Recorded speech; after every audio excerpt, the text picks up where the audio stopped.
Hello, I'm Seán Cubitt, and I'm speaking from the lands of the Bunwurrung people of the Kulin Nation here in Naarm, or as it's now known, Melbourne, uh, in the southeastern part of Australia.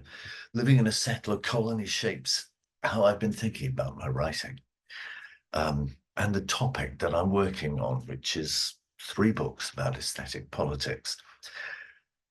The books all work with the idea of eco-critique, the idea that we've always been ecological.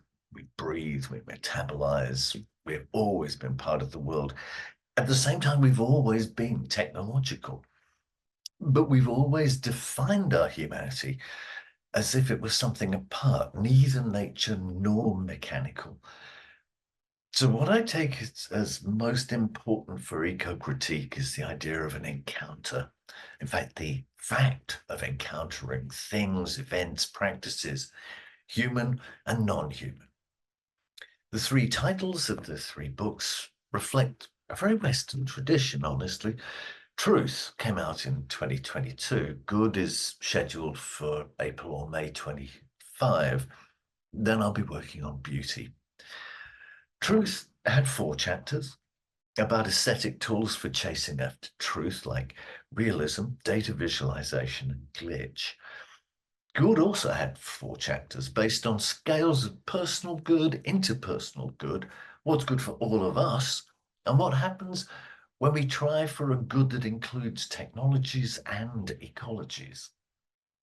As things stand, the plan for beauty is to start where good leaves off, the commons, and to end up with the idea of activism, imagination in action, what can come after capitalism. Each book proposes a virtue, truth and consideration, good, and the imagination. Beauty, I think, at the moment, will come out with the idea of obligation.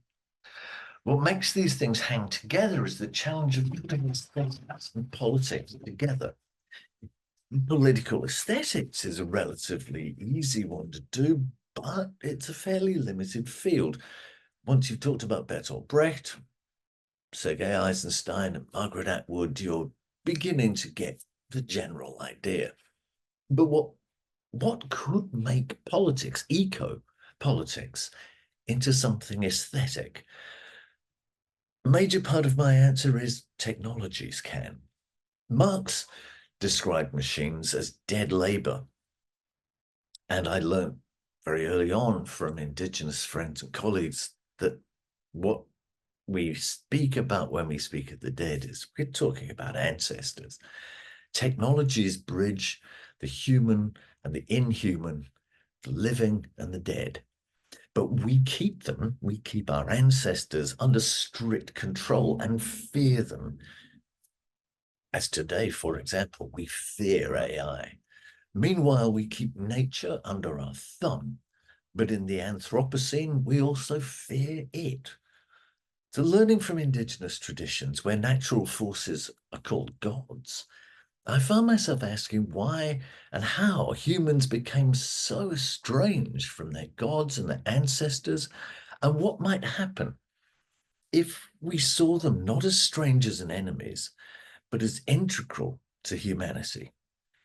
Eco-critique demands connecting themes, meanings, and feelings with the materials that they're made of.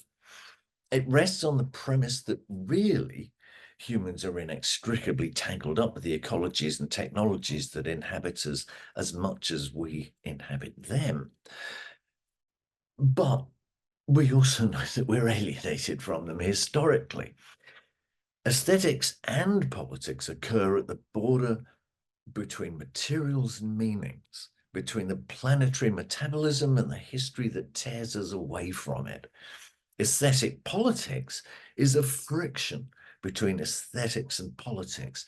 I've chased it through a load of examples, from a Neanderthal bone flute to a solar observatory, Shakespeare to Tammy Wynette.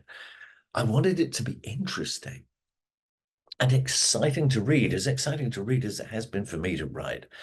I also wanted it to be a pleasure to read, and I very much hope you will read and will enjoy. Thank you.